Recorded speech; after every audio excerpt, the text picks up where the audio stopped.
Isang petisyon ang inihain ngayong araw sa Korte Suprema upang pigilan ang pagpapaaresto ng House of Representatives Quad Committee kay dating presidential spokesperson Harry Roque.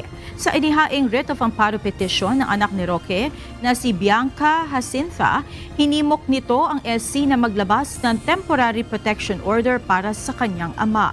Ang writ of amparo ay isang legal remedy na maaaring i-avail ng isang tao kung may panganib o banta sa buhay, kalayaan o seguridad nito dahil sa paglabag sa batas ng isang opisyal ng gobyerno o pribadong individual.